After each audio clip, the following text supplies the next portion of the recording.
at IRSC College, and just want to thank you for having us out. We started working on this poem about a week ago, and some of us have been writing a couple months. We've actually been writing together a little over a month. This is our first group piece we've ever done together, and it's about how we all fell in love with poetry. So I hope you enjoy it. It all started with poetry. Well, actually, it all started with a Trayvon Martin rally. I was writing down how the situation bothered me, and a news crew decided to put me on TV. Within a year, front page of the paper, speaking at schools and hosting a rally, these words somehow ignited this fire inside of me. It's not that thrilling of a story, but my English teacher offered extra credit if we memorized a poem to recite in front of the class. I stuttered a poem about a kid with a stutter, but between the broken verses, something scratched beneath the surface and got me started writing. Yo, but for me, poetry had always been my voice. To a quiet boy being bullied, I was forced. So these words thought by the mind, written by my pen, was my source to speak when no one would listen. Listen, etching a pen to paper had always been natural to me. It was the only way to allow others to see the person that I want to be. It all started with Poetry Club. One day I spoke at a Black History event. It was my first step to the mic and it was a way for me to vent. When I was done, Mr. Hobson came over and said, "We got a poetry club. Do you want to join in? Next week is where my story will begin." I was so bored that I actually checked the social page on my state college's website, and there it was. Yeah, I'd written a poem or two, but when I saw the section about the spoken word club, I felt a little apprehension. Like, a month ago, poetry club would have seemed like detention. Agreeing was all it took, a referral, if you would. My teacher approached me, and I didn't know it until it all started with a conversation about a spoken word club. A week later, the words just started to flood.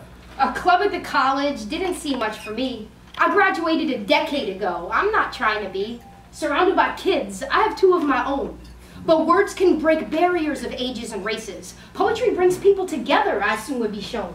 I never knew my words could mean something more. Or have me here standing outside this door.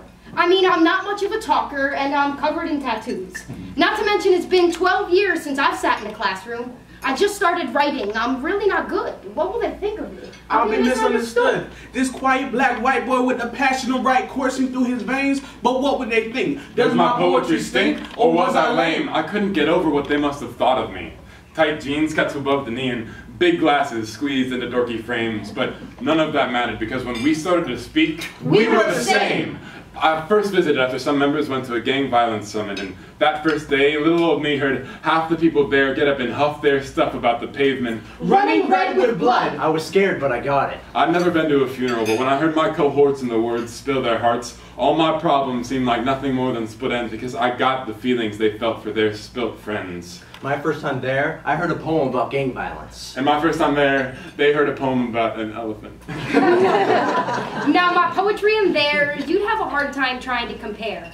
But when we all speak, there was something intangible in which we're aware. I'm just some kid writing rhymes about space. But when the pen hits the paper, we're all the same race. Our passion is powerful, our language the same. When the ink flows through our veins, our words are the spark that starts the flame. So when life seems like an unscalable citadel, just remember when you got your words, nothing's unthinkable. I know that some problems may be unavoidable. Sometimes life is unescapable. Your foes can be formidable. Your circumstances may be despicable. Your odds may seem impossible, but if you need to say something, my ears are available. I'm here for you, and that's non-negotiable. Words like these are unequivocal. If you express yourself, anything's attainable. The gift of speech is a miracle. Everyone's with me today. We're all siblings in syllables. Thank you.